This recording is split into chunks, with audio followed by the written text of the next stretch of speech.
Qué gusto saludarles. Estamos ya para presentarles un nuevo programa Al Banquillo a través de Telesistema Informativo. Hoy pendiente porque tenemos 4 bloques bastante completos, 4 bloques con mucha información y por supuesto preguntas que usted, amigo televidente, amiga televidente, normalmente se hace y que mi invitado se encargará de responderlas porque se las voy a formular. Son preguntas que la gente quiere saber y que seguramente necesita respuestas. El vicecanciller de la República, don Antonio García, y gracias por aceptar la invitación. Ya teníamos pendiente esta gestión de entrevista, así ¿verdad? es, Aldo. Gracias por estar en este programa tan bonito, un formato muy interesante y por esa oportunidad que tengo de hablarle a los compatriotas. Cuando conocimos por primera vez a don Antonio García, estaba entrando en la dinámica política, ¿verdad? Estaba acompañando a Salvador Narrala, o había tenido otra experiencia antes de ese momento en política. No, ninguna. Yo volví a Honduras en el 2016, después de una carrera de 25 años con Naciones Unidas, en trabajos humanitarios de protección legal de refugiados, desplazados de guerra, víctimas de guerra, por todo el mundo, los 4 continentes, menos Australia. Entré joven a la organización. 25 años. Y entré muy joven. Fui de los más jóvenes que entró en aquel momento, 27 años tenía. Y cuando se cumplen ciertos años de servicio, uno califica una pensión adelantada y cuando los cumplí, dije me voy para mi patria, porque me fui muy joven y yo quería volver a mi patria, vivir acá y hacer algo por Honduras, porque Honduras me ha dado mucho a mí. Y yo no había hecho mucho por mi país y me vine para Honduras y como tenía todo el tiempo del mundo y había un gobierno que personalmente me dolía ver tanta corrupción, tanto escándalo, vínculos al narcotráfico, dije me voy a dedicar a hacer oposición y entré a la política con Salvador Narrala en el PAC. En el PAC, ¿verdad? Sí, en el PAC. Así fue como me proyecté y finalmente rompimos con Salvador Narrala políticamente y estoy en Libre ahora, orgullosamente, y apoyando a la presidencia. ¿Y cómo es esa relación con Salvador ahora? ¿Y por qué se dio esa ruptura? Sí, a mí me sorprendió, honestamente me sorprendió. Creo que en una ocasión estuvimos platicando muy informalmente y me sorprendió días después la ruptura. Sí, porque, bueno, primero yo era su asesor y yo lo aconsejaba, le decía, mira, no te pelees con la oposición, no te pelees con Libre, algún día tenemos que juntarnos. Y tenía un discurso en un momento muy moderado. Pero llegó un momento que él decía, yo gano solo, Mel Zelaya es un asesino, y entonces yo miraba que ese camino de atacar a la oposición no era bueno y que no iba a llegar a nada, no íbamos a llegar a nada, y cuando se polarizó ese discurso de él muy fuerte, muy anti todo, yo gano solo, dije, no, mejor me voy, no me escucha, y me fui, pero me fui en buenos términos, o sea, yo lo respeto, socialmente nos damos la mano, políticamente estamos en bandos diferentes y... Pero en la primera oportunidad de Narrala, la primera oportunidad cuando él va con Libre como candidato presidencial, usted estaba con él. Claro, fue así como yo tuve el privilegio de conocer a la militancia de Libre y a los cuadros de Libre y al presidente Mel Zelaya, porque yo entré con él a esa alianza contra la dictadura. Esa primera alianza estaba en los cuadros de Salvador, por lo tanto estaba con él en las grandes pláticas, planes de gobierno cuando él era candidato presidencial, y ahí conocí a los actuales miembros de gobierno y me gustó esa pasión de esa militancia, ese partido a favor de los pobres, ¿verdad? Progresista. Y bueno, y al final cuando me fui de Salvador sentí que yo calzaba muy bien en el Partido Libre. ¿Usted es de pensamiento de izquierda? Fíjese que sí.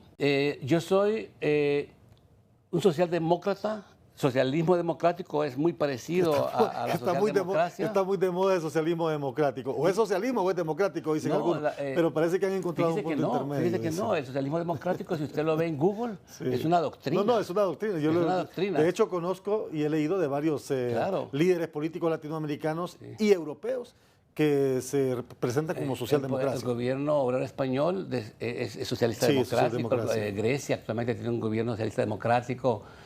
Brasil.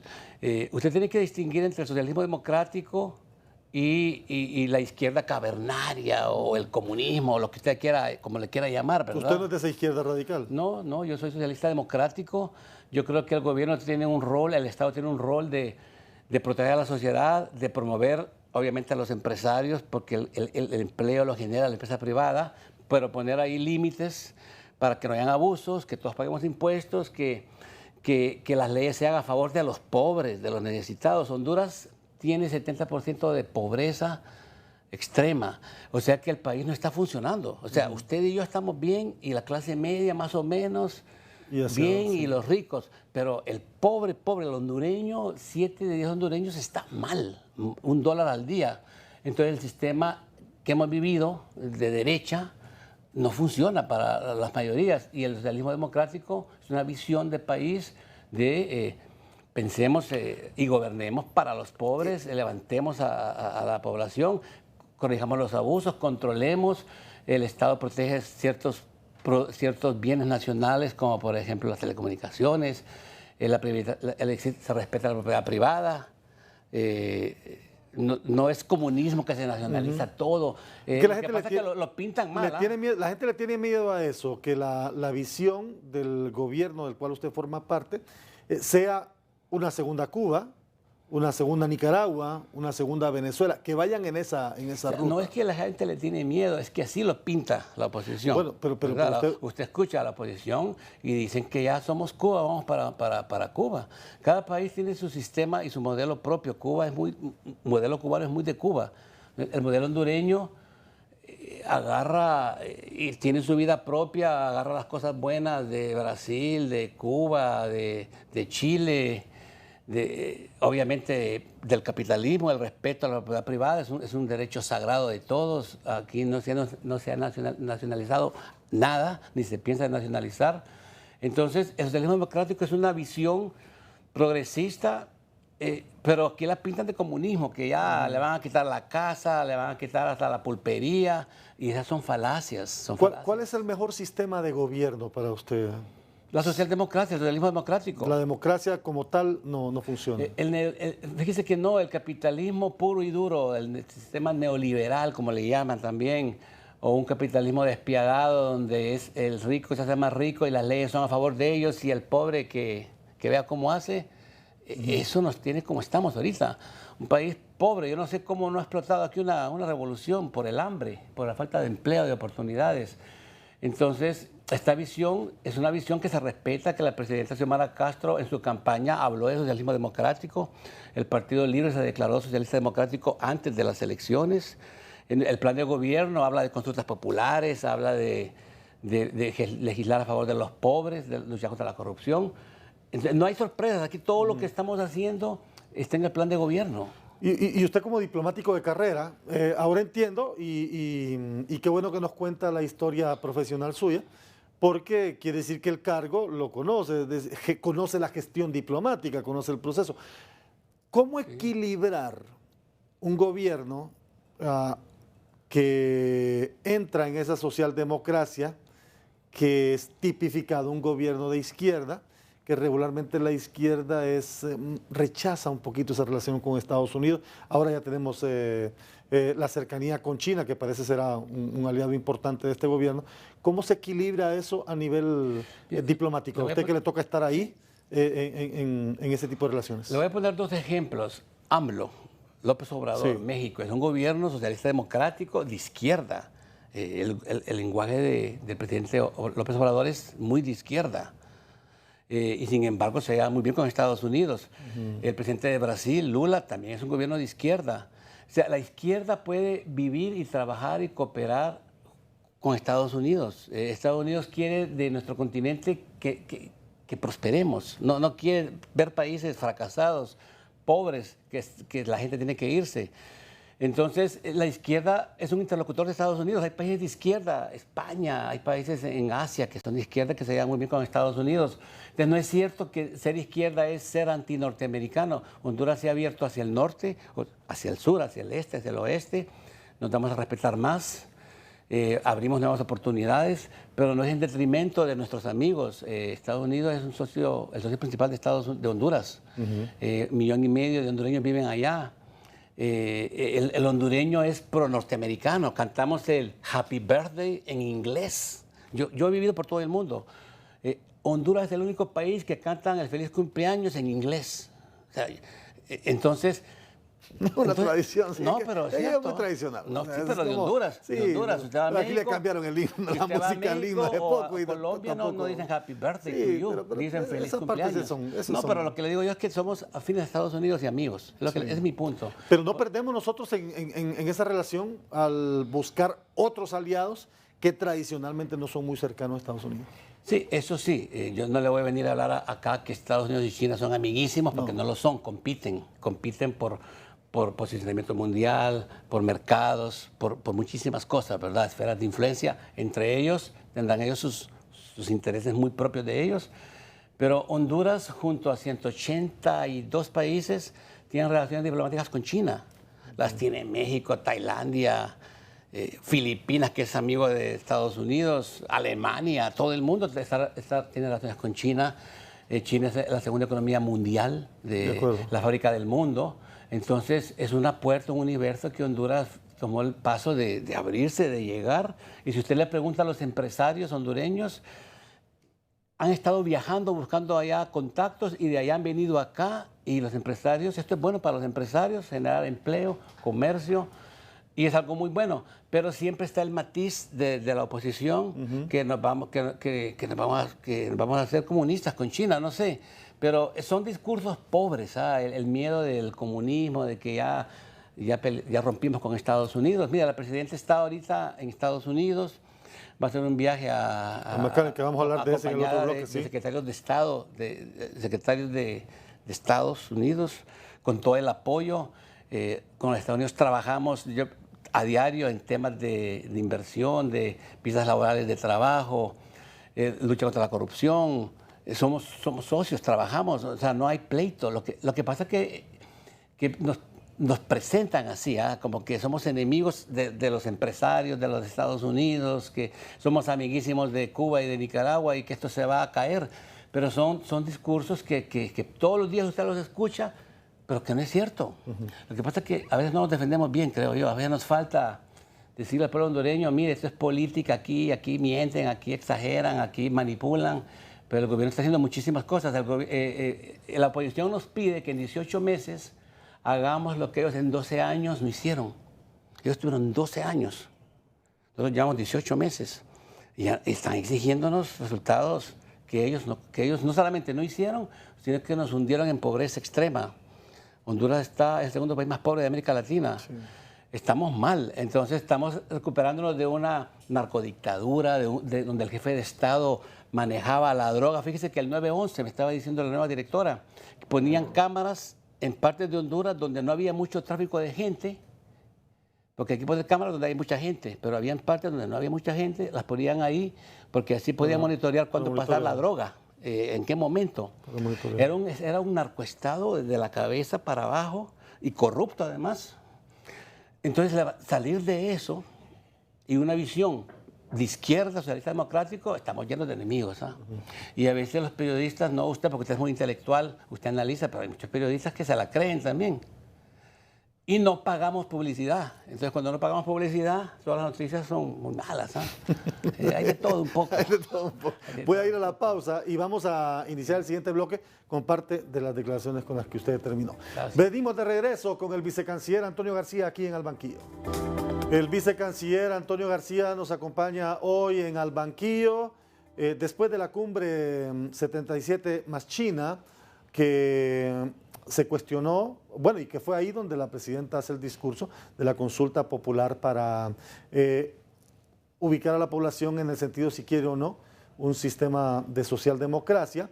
Ahora la mandataria de los hondureños está en Nueva York, en donde se celebra quizás la agenda diplomática más agitada del año, en el 78 periodo de asamblea de la ONU.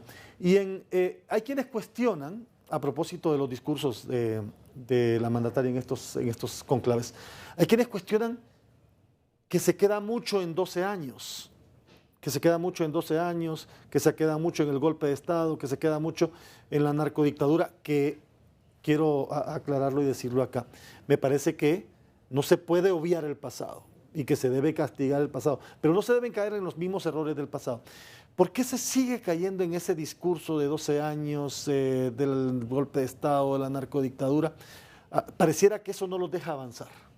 Bueno, pareciera, y como dice usted, no se puede olvidar el pasado y hay que darle un contexto al presente. El pasado fue terrible para el país. Ella lo menciona y el Partido Libre lo menciona muy frecuentemente como contexto, pero también en este discurso de la presidenta, ella habló de llegar a un país con un gobierno socialista democrático que va a hacer todo lo que ella pueda para llegar a ese estado, un modelo más próspero y más igualitario. O sea, habló de su aspiración, de su compromiso.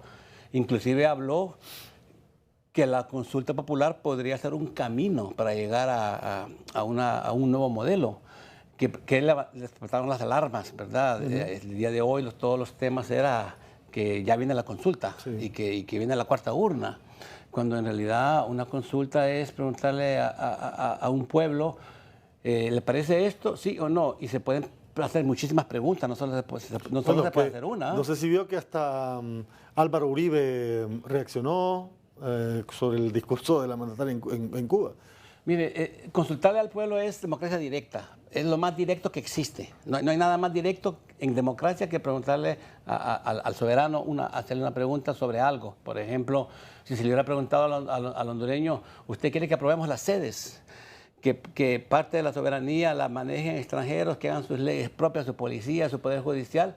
El pueblo hondureño hubiera votado que no. Ese hubiese sido un buen mecanismo. Y yo creo que el pueblo hondureño hubiera dicho, no, ese es mi país, mi patria. Entonces, preguntarle al pueblo es bueno, el pueblo va a decidir sí o no. Fíjese que en Suiza, todas las leyes que hacen en Suiza, hasta la más chiquita, hasta para subir los impuestos, pasa por plebiscitos. Sí. Todo. Bueno, nosotros tenemos plebiscito, tenemos referéndum, tenemos consultas a nivel local también con los cabildos abiertos, que todavía no se ha aplicado en función de la importancia de problemas del país. Es otro elemento, porque creo que los políticos le tienen miedo a esto. Sí, y están ya satanizando la consulta como que es algo malo. Mire, el pueblo decide algo y usted en esas campañas usted escucha en un país X, vota no por esto y por esto, vota sí por esto y por esto. Pide una campaña, ¿verdad? Y el pueblo termina votando. Las consultas son buenas para la democracia. Nadie está pensando en una pregunta en estos momentos y cuando se haga una, yo soy de la opinión que hay que hacer un montón, por lo menos 6 o 7 para aprovechar el costo de una campaña de esas, y eso es bueno para la democracia. ¿Y afuera qué le dicen a nivel internacional? ¿No genera esto incertidumbre? Fíjese que afuera el prestigio de la presidenta es elevadísimo. Es en Honduras que nos hacen creer que aquí andamos, que ya este país, que la reputación de este gobierno anda por los suelos, pero fuera de Honduras todos quieren reunirse con ella. La acaban de hacer presidenta del CELAC. Sí. Es un cargo que nunca había tenido Honduras y que todo el continente la apoyó. Aquí vienen altas autoridades del mundo a visitar a la presidenta, especialmente de Estados Unidos. Se toman fotos con ella. Les recuerdo que el Departamento de Estado tenía prohibido tomarse fotos con Jo, porque ya sabían que iba para la cárcel. Entonces el prestigio de la presidenta fuera de Honduras es elevadísimo. Le invitan a conferencias, a la Unión Europea. Entonces andamos bien fuera de Honduras, y en percepción, pero en Honduras, debido a estos ataques sistémicos, diarios, de goteo, a donde usted vea la tele y la radio, exageran, mienten y manipulan. Y a veces, pues, a veces critican cosas que se pueden criticar, pero muchas veces eso es mentira. Por ejemplo, la ley de justicia tributaria estaban diciendo que íbamos a tasar las remesas del extranjero. Eso nunca está en la ley, pero eso escuchaba usted, que las remesas les íbamos a cobrar a los hondureños que de ellos vivimos. O que vamos a quitar las exoneraciones. Fíjese que ninguna exoneración se va a eliminar, sino que se va a dejar que expire. Pero están diciendo que vamos a acabar con las exoneraciones mañana. Entonces hay mucha mentira y esas mentiras todos los días, poco a poco, calan en el imaginario de las personas y nos hacen creer que este gobierno es malo, el peor. Y se nos olvida el gobierno anterior cuánto robaba todos los días, el escándalo de la semana, las grandes movidas que hicieron, los fideicomisos, pero como los robos no se ven, entonces pues como que la gente ya se le olvidó. Pero se siente, ¿no? Se siente, Sí, claro que se impactan. siente, O y sea, por eso estamos más pobres que antes. El porcentaje de pobreza que tenemos en la actualidad es enorme. Sí. Y a propósito de eso, pues, por eso ha llamado la atención, bueno, dentro de estas actividades que ha tenido la mandataria en Estados Unidos, una de ellas es la reunión con don Antonio Guterres. Cuando se entrega, lo que se entregó fue una propuesta de convenio. Sí, lo que se ¿Para entregó, la Sisi? sí, fue un borrador de un convenio. Esa es la propuesta de Honduras. No, ese borrador es el resultado de todas las negociaciones y visitas que han tenido los dos equipos, ambos equipos que han estado, queremos esto, queremos ser independientes, autónomos, transparentes. Entonces, esa propuesta es el resultado del trabajo entre la parte de Honduras y la parte de la ONU. Correcto. Y tal vez haya algo que queda por definirse, tal vez la acción penal, no lo sé, porque esto no está transmitiendo al público los detalles de estas negociaciones, porque a veces eso entorpece, hace que no progrese una negociación. Los palestinos y los israelitas, cuando llegaron a un acuerdo de paz en Oslo, fue secreta las conversaciones. Tal vez usted se acuerda, en los años 80 fue secreto, porque si usted sale y está un periodista enfrente y de qué hablaron, y están a favor de esto, de lo otro. Entonces estas pláticas con la ONU han sido confidenciales, internas. Ya hay un borrador que se le presentó al secretario general. La presidenta le dijo al secretario general, por favor, firmemos ya, estamos listos.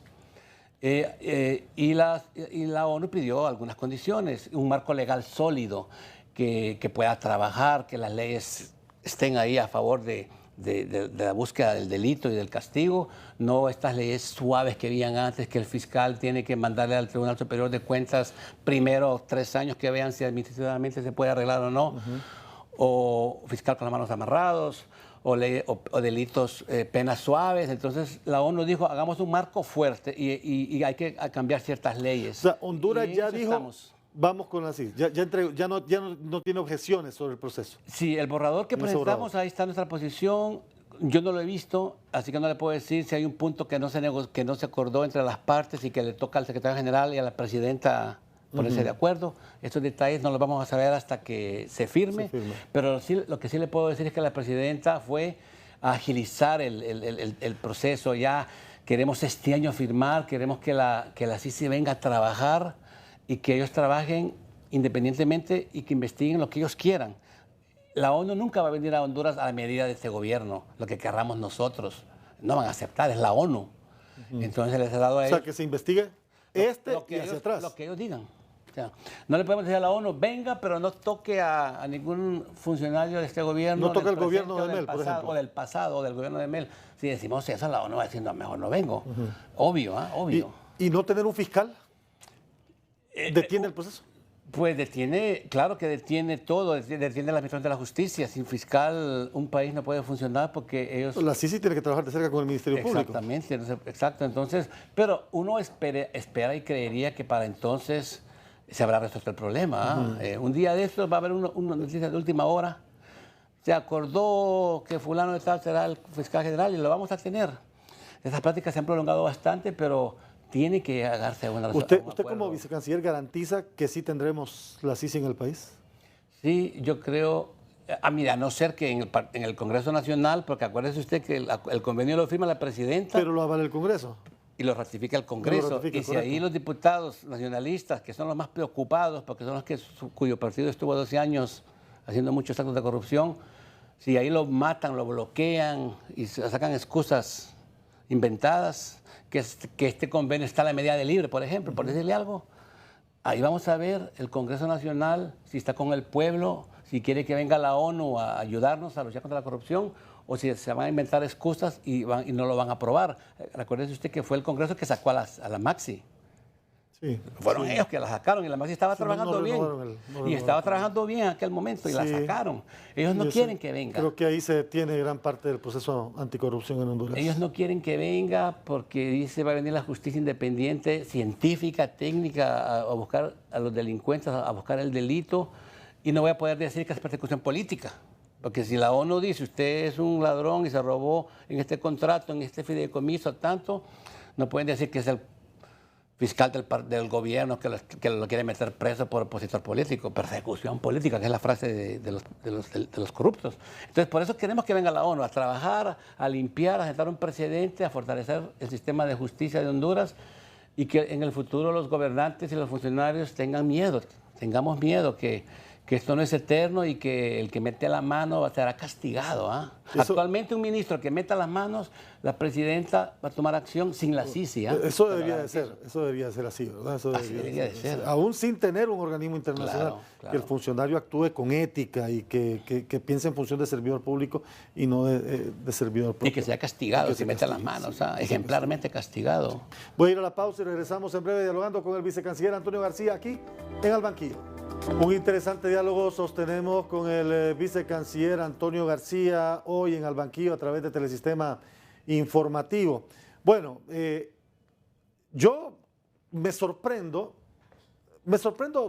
digo porque ya tengo 30 años, un poco más en cobertura y veo gobiernos o muy afines a una línea o muy afines a otra, pero si soy muy afín a esta línea no me relaciono con nosotros y viceversa. Pero veo a Xiomara Castro y cualquiera diría en términos muy coloquiales, coquetea con los dos, platica con los dos, es amiga de los dos. Por supuesto uno entiende que hay más afinidad hacia un sector que otro. La cuenta del milenio, Honduras una vez estuvo en la cuenta del milenio, la hemos venido perdiendo por no pasar el componente de corrupción. Hoy ese componente será evaluado de acuerdo a la gestión que ha hecho el gobierno actual, porque el año anterior todavía se evaluaba el último año de Hernández Alvarado. En este caso, la evaluación que se va a hacer en el tema de corrupción dentro de los factores de la cuenta del milenio es a la política anticorrupción del gobierno Castro Sarmiento. ¿Cómo vamos a estar con la cuenta del milenio? Ya por lo menos somos candidatos. Sí. Somos candidatos. Somos candidatos. Y si no se logra pasar este año, hay opciones tal vez de un programa, el que llaman programa umbral, pero ¿cómo vamos a estar en ese tema? Sí, mire, este año, cuando en el mes de noviembre Estados Unidos o la cuenta del milenio anuncie qué países calificaron y pasaron por lo menos 10 indicadores de 20, más uno que tiene que ser el de corrupción, si Honduras califica, yo creo que la oposición va a estar muy triste, que desde el 2005 todos los gobiernos anteriores no calificaron. Sí, no hemos calificado. Y especialmente los últimos 12 años, y que en el año 2, que es el 100% de nuestra administración, logramos calificar. Mire, ahorita en este viaje de la ONU, a Nueva York, la presidenta se reunió con la administración de la cuenta del milenio, que son los que administran y hacen el ejercicio de quién califica y quién no, porque es algo muy independiente, no es decisión política. No, eso es ya muy independiente de ellos. Es muy técnica. Sí. Si fuera política, Trump le hubiera dado a Juan Orlando Hernández un premio por todo lo que hizo por él, por haber movido a la embajada a Tel Aviv, por ejemplo. Pero como no es político, es técnico, entonces la presidenta se reunió con ellos ayer o creo que hoy y le explicó lo que estamos haciendo contra la corrupción, las medidas que se han tomado, las evaluaciones internas que estamos haciendo a nivel de gobierno, la nueva Corte Suprema de Justicia, el nuevo fiscal que va a luchar contra la corrupción, nuevas leyes que se van a crear o que se han creado o que se han derogado, como la ley de secretividad del Estado. Entonces, vamos a estar a la espera de ese resultado. Solo les puedo decir una cosa, que si no pasamos, va a ser la alegría de la oposición, y si pasamos, va a ser la tristeza de la oposición, cuando tendría que ser la alegría del pueblo hondureño, porque esos fondos de la cuenta del milenio fue lo que construyó la carretera del norte. Hemos perdido un montón de dinero que se podrían hacer maravillas en Honduras si fuéramos honestos. Entonces, yo le puedo decir con certitud que la presidenta ha dicho: pasemos ese examen, en mi gobierno no tolero la corrupción, y él por eso quiere que venga la CICI, pues es una manera de demostrar que estamos en contra de la corrupción, y ojalá que pasemos, ¿verdad? Ojalá, porque sería un gran triunfo, sería una gran alegría, sería una bofetada a todos los que dicen que este gobierno no sirve. Y vamos a esperar en noviembre, ¿verdad? Estamos haciendo todo lo posible. Marcio Sierra es el encargado de manejar el proyecto, está apretando tuercas por todos lados.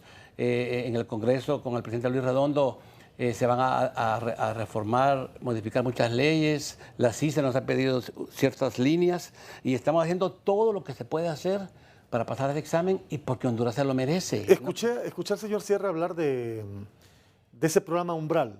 Sí. ¿Será como anticiparnos a que de repente no lo vamos a pasar? No lo sé, no lo sé. Es posiblemente para luchar contra la corrupción esos indicadores sean demasiado altos y que no podamos llegar al punto donde hay que llegar, pero casi se llega y tal vez ese umbral que es una manera de decir, bueno, no llegaste, pero veo que estás muy serio y te voy a dar algo. Algo así viene siendo eso.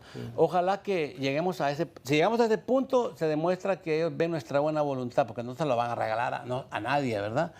Así que es una posibilidad que suceda también, pero vamos a esperar. Y lo que sí les puedo decir es que estamos trabajando y castigando el delito. Cuando, por ejemplo, en migración sale un policía ahí que está robándole dinero a un migrante y se da cuenta el director de migración, lo saca de un solo. Entonces aquí casos de corrupción que hemos visto, hemos tomado acción. En Cancillería sacamos a una gente en un consulado que estaba haciendo sus negocios. Cuando nos damos cuenta, la orden de la presidenta, del canciller, de los ministros es tomar acción, referir los casos a la fiscalía. Usted sabe que la percepción internacional sigue siendo de Honduras como país altamente corrupto. Sí, Transparencia Internacional nos tiene ahí un listado que la percepción que ha sido muy arraigada, especialmente por 12 años, poco a poco hay que irla limpiando y vamos a esperar también esa calificación si empezamos a bajar ya. No recuerdo cuándo fue el último anuncio de ellos.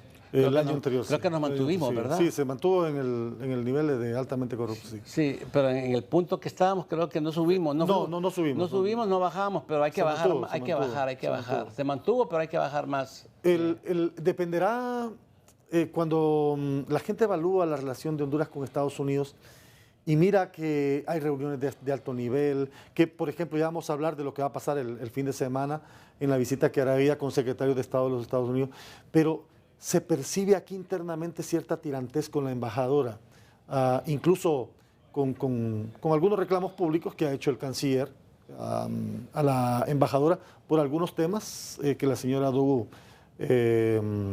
publica o pone atención. Esa tirantez que hay a nivel de gobierno y representación diplomática de Estados Unidos en el país, ¿podría pasar factura?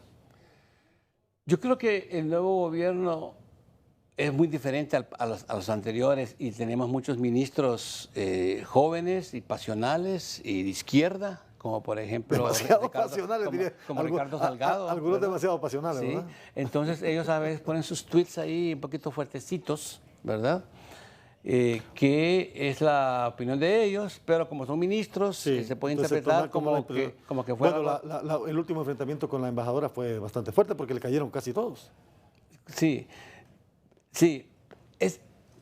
pero a nivel de la cabeza de la presidenta con la embajadora y con el gobierno de Estados Unidos, ellos entienden que este gobierno es un gobierno bastante amplio, ¿verdad? Que tenemos de todo en este gobierno. En este gobierno tenemos gente muy de izquierda, gente de centro izquierda, tenemos liberales, tenemos algunos de derecha liberal por ahí.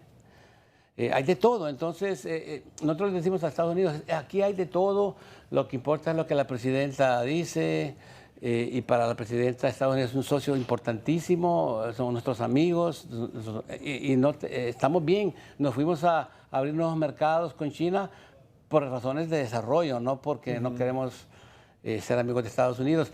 Pero esta es una dialéctica que la está viviendo México, AMLO, Brasil, que los países grandes que tienen su identidad nacional lo hacen y que en Honduras nunca lo hicimos. En Honduras, yo escuché a un exministro de Relaciones Exteriores decir, no hay que enojar a los gringos. Eso lo dijo Carlos Contreras. Contreras. Sí, no hay que enojar a los gringos, imagínese usted, no hay que enojar a los gringos. Eso no cabe en un país, somos un país. Entonces este gobierno tiene su nacionalismo, su identidad. Es más, un empresario del norte de San Pedro Sula me dijo, yo admiro que con este gobierno el nacionalismo o la identidad nacional está creciendo, porque hemos sido un país hondureños así, que nos sentimos de segunda clase a veces por los gobiernos que hemos tenido. ¿Ah? Este es un gobierno diferente, es un gobierno que rompe el molde socialista, democrático, de izquierda. Primera vez que Honduras tiene un gobierno de izquierda en la historia. Sí. Entonces tenemos que ver, vivir, tenemos que trabajar bien como gobierno para ganar las elecciones próximas, para que el pueblo diga, me gustan, sigan, o nos castigan, ¿verdad?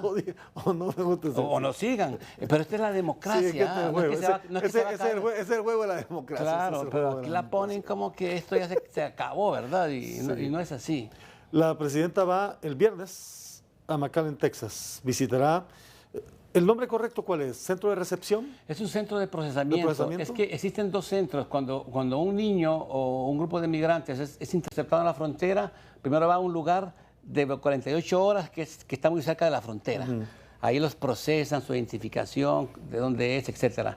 De ahí pasa a un centro de procesamiento de niños, que es para buscarles a ellos una solución. Si ese niño tiene un tío, un papá, una mamá en Estados Unidos, se identifica quién es, puede que ese hondureño no tenga un pasaporte, se le da su pasaporte, se le da logística y luego en semanas van a traerlo o se lo mandan. ¿Ella va a estar ahí en ese centro de procesamiento? Centro y tenemos 2.500 a 2.700 niños hondureños que están ahí en proceso y que todos los meses están ahí porque salen, pero vienen más. Lo que pasa es que muchos hondureños que se fueron solos mandan a traer a sus hijos. Sí. Entonces, los mandan a traer con coyotes, con un familiar, y por eso es que estos niños llegan a la frontera. Si ese niño que está en ese centro de procesamiento, el gobierno lo que está buscando es encontrar sus familiares en Estados Unidos. Estados Unidos ha tomado la buena decisión que a los niños no se les deporta solitos, porque son niños, claro. Hay que buscar una solución. Se busca su familiar adentro. El interés superior del niño, y la primera opción es un familiar allá. Y si ese familiar se encuentra, pero no está legal. Igual se lo dan, igual se lo dan. ¿Pero mantiene la persona su estatus allá? ¿No lo traen con todo el niño? Es independiente. Se le busca al niño, en el interés superior del niño, su solución a él, que es estar con su tío, con su papá, que sin papeles. Y se le da. Se le mandan un trabajador social porque obviamente a él le va a dar miedo ir a traerlo, ¿verdad? Claro, le va a dar miedo. Sí, porque lo pueden agarrar, deportar. Exacto. No, se le entrega al familiar independientemente de su estatus regular o no. Y si no hubiera un familiar, o mientras se busca al familiar, de ese lugar se manda a otros lugares. Cuando están muy llenos hay que buscar otros lugares. Y si no hubiera un familiar, se le busca a su familia en Honduras. Y con el DINAF, que ahora es un ministerio, hacemos el estudio socioeconómico para que el niño pueda saber nosotros que ese niño al llegar a Honduras va a ser recibido, que va a estar con su abuelita o con su mamá. Entonces, todo un proceso. A los niños hay que cuidarlos, son los más vulnerables de la sociedad. Ellos no pidieron irse. Claro. Entonces, por eso hay una comprensión especial para ellos de parte de Estados Unidos y de parte de Honduras. Y la presidenta va a ver a esos niños, a conocer su situación de primera mano, va a dar más recursos a los consulados para que tengamos más presencia. Estamos pidiendo que haya funcionarios de Honduras en esos centros para que estando ahí nosotros nos movamos más rápido, llamemos al RNP, al familiar en Oregón y que esos niños salgan más rápido de donde están para que no estén en esa situación. Entonces la presidenta va a conocer la situación y a darnos más recursos para que seamos más fluidos en este procesamiento de ellos. Me voy a contar un poco más al volver de la pausa. Voy a hacer la última pausa del programa y ya regresamos aquí en Al Banquillo con el vicecanciller Antonio García. Ya estamos de regreso en Al Banquillo a través de TSI. Junto al vicecanciller Antonio García ponemos algunos puntos importantes sobre la mesa. Esta visita a McAllen, Texas, es importante. Creo que es primera vez que una figura presidencial estará ahí donde están retenidos nuestros compatriotas, que no solamente están niños, ¿verdad?, sino que también están adultos. A los niños, usted ya me explicó, van a buscar a su familiar directo en Estados Unidos y se le va a entregar. Si no tiene o no lo encuentra, van a buscar retornarlo y entregarlo aquí a su familiar más directo y más cercano y buscar que el niño por lo menos tenga cierta estabilidad. ¿Qué pasa con los adultos? Con los adultos, a no ser que esta persona tenga algún trámite pendiente o solicite asilo, refugio, y se le acepta la solicitud, porque muchas personas piden asilo, pero cuando en la entrevista preliminar se le pregunta ¿y cuál es tu problema? Y ven ahí que no es en relación a la Convención de Ginebra del 51, sino razones económicas. Cuando están en esa situación o no tienen ningún vínculo en Estados Unidos, ellos los mandan a otra unidad que la maneja ICE, ahí se llama, que es la agencia de deportación. Los procesan, hay que identificar los que sean hondureños con el consulado de Honduras y luego buscarles un vuelo de esos charters que organizan todas las semanas. Esa gente no entra entonces. No, esa gente es deportada. Aquí le llamamos retornados. Sí, retornados, correcto. Pero sí. la palabra es deportado. Lo que pasa es que aquí decimos retornados, pero son deportados. Y desde el 2015 a la fecha, un poquito más de medio millón de hondureños fueron deportados. Medio millón. Desde el 2015, desde que tenemos estadísticas. Y todas las semanas aterrizan vuelos en San Pedro Sula, provenientes de Estados Unidos, 12 vuelos semanales, más de México, más buses de México con deportados, con retornados. Y es algo que Honduras pues los recibe porque es su patria y porque son convenios internacionales. Y es parte también de lo que sucede. Esta gente que va, que la agarran, el 50% de los que regresan vuelven a intentarlo, correcto. Y el reto de Honduras es que esta gente no se vuelva a ir, y saber por qué se quisieron ir, si era una oportunidad de trabajo, o sea, era de seguridad, falta de capital semilla, para que se queden. Y ese es el gran reto del gobierno, reintegración, reinserción. Y nadie habla de ellos. Hablamos de desplazados, hablamos de refugiados, de terceros ciudadanos en tránsito, pero nunca hablamos de los retornados, porque es un problema solo de nosotros. Sí, es un problema nuestro. Y yo creo que si hubiera suficiente cooperación internacional para que esta gente que regresa se le dé una oportunidad, ya sea empleo o capital semilla, mucha gente nos iría, porque mucha gente se va por falta de oportunidades. Entonces ese reto de la reintegración es una tarea del gobierno de Honduras pendiente, tenemos que avanzar mucho, porque se te vuelven a ir y entonces es un ciclo. Medio millón es una cifra bastante fuerte en 7 años. Sí. ¿Cuánta gente normalmente o mensualmente está llegando a ese centro de procesamiento? Mire, lo que son niños, tenemos en estadísticas 2.300, 2.500 niños por mes. Por mes. Entran, se procesan, salen y vienen más. ¿Por qué? Porque muchos hondureños se fueron solos y los mandan a traer. O algunos aquí sin escrúpulos agarran un niño vecino porque creen que con el niño en la mano les van a dar más acceso. Y a veces los coyotes se engañan. Como bandera también, y los coyotes se engañan. Véngase con un niño que al llegar entra. Sí. Y entonces a mucha gente la engañan. La migración es un fenómeno del mundo, desde que el mundo es mundo. Uno puede reducirla, aliviarla, frenar las causas de la migración, pero nunca la va a parar. No. Pero en el reciente pasado, del gobierno anterior, habían caravanas. Era algo brutalmente humillante y penoso para un país, a toda su población salir en caravana. Gracias a Dios se ha detenido, pero la migración sigue. Es decir, se han detenido las caravanas, pero la gente se sigue yendo. Sí, pero las caravanas era algo así dramático. La gente se sigue yendo todos los días. Sí, la gente se sigue yendo. Ese es un fenómeno que no para. Sí, y vienen de Venezuela, vienen de Cuba, vienen de Nicaragua, de África, vía Ecuador, vía Brasil. Entonces, la migración hacia el norte, hacia Estados Unidos, hacia Europa, cruzando el Mediterráneo, es un fenómeno de todos los días, de la pobreza, del cambio climático, de la guerra, la violencia, inseguridad. Entonces, Honduras no es que es un caso único. Desgraciadamente, el mundo así es, así. Sí, para lograr convencer al hondureño de que se quede, es porque se tienen que dar las condiciones de encontrar una oportunidad de trabajo pleno, trabajo decente. La garantía de seguridad. Bueno, mire, estilo Costa Rica, Panamá. Conocí el caso de un muchacho hace poco, fue víctima de un atentado, afortunadamente logra sobrevivir. El muchacho quiere ir del país. Sí, nosotros queremos ser como Costa Rica o Panamá, que el tico se va porque se quiere ir, no porque tiene que irse, sí. Que sea una opción, no una necesidad, como dijo el presidente AMLO. Y para eso tenemos que tener un país que progrese, que se levante, que haya trabajo, que digamos este país aquí yo la voy a hacer. Y es el reto de la presidenta, la lucha de sacar a la pobreza de las mayorías, y es nuestro compromiso, pues. Vendrá otro gobierno con una visión diferente, ¿verdad? El pasado estuvo lleno de corrupción, de narcoactividad, entonces estamos levantando el país de una tragedia que vivimos y que no hay que olvidarla. ¿Ah? Voy a ir cerrando porque ya vamos en la última etapa del programa. Hemos tenido un diálogo bastante amplio y muy ilustrativo. Seguramente nos van a quedar otros temas, pero bueno, es parte de. ¿Cómo está el asunto con los consulados, el servicio exterior?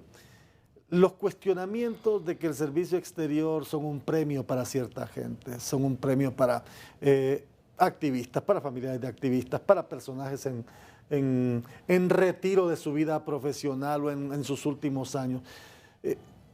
¿Cómo está el servicio exterior en el país? ¿Tenemos la gente calificada para representarnos en el servicio exterior?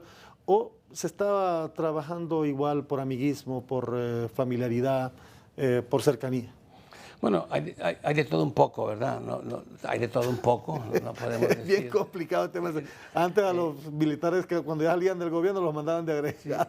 Lo que sí le puedo decir es que ahora en los consulados ofrecemos servicios que antes no existían. Por ejemplo, en el pasado solo habían 5 lugares donde se imprimían pasaportes y usted iba a los otros 14 consulados, tenía que esperar un mes o meses para que recibiera su pasaporte.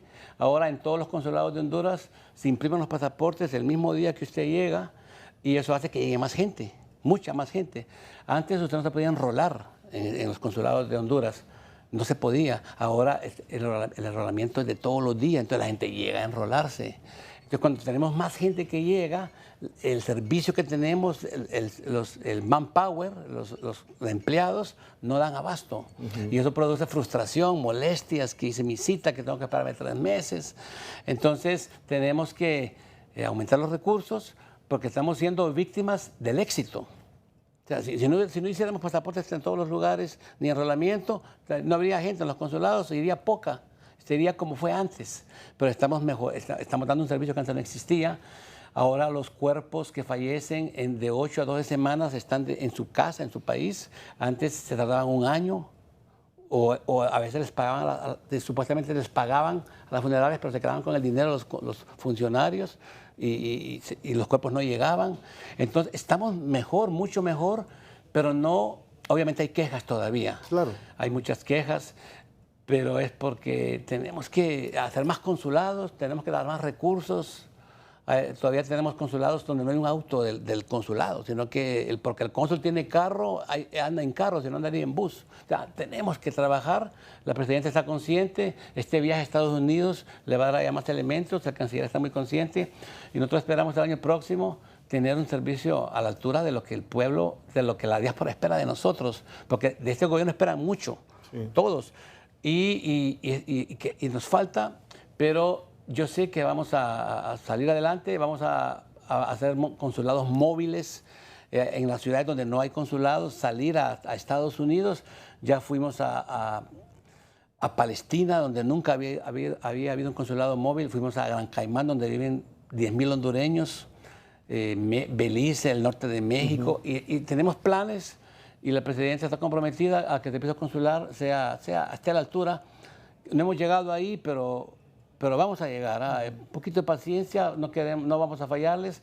La presidenta va a hacer algunos anuncios que no los voy a hacer yo ahora, pero yo estoy optimista, siento que finalmente vamos a llegar a dar el servicio que yo quiero dar como vicecanciller en asuntos consulares y migratorios. Estoy terminando, pero quiero que sea contundente. ¿Compensa las gestiones que hacen el canciller y los vicecancilleres la inversión que mensualmente se hacen ellos?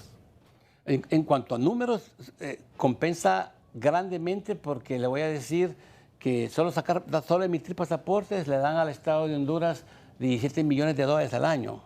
De ahí se puede pagar todos los salarios, ¿verdad? Entonces, económicamente los consulados son autosuficientes, o sea, no son un gasto para el Estado, todo lo contrario, producen dinero y dan un servicio. Un hondureño en el extranjero ocupa documentos para regularizarse, es una obligación del Estado documentar y estar presentes, por eso queremos más consulados, vamos a abrir más consulados y por eso hacemos los móviles, porque es una obligación del Estado que con los mismos recursos y con más gente en el extranjero estamos trabajando y que tenemos que que buscar una solución para que esté a la altura, como los otros consulados. Agradezco su participación en el programa. Gracias. La verdad que ha sido muy amplio y agradezco que la exposición que ha hecho. Gracias. Fue un placer y hasta la próxima, ¿verdad? Éxitos. Igual para usted, el vicecanciller Antonio García, con nosotros hoy en Al Banquillo. Gracias por su sintonía y hasta la próxima.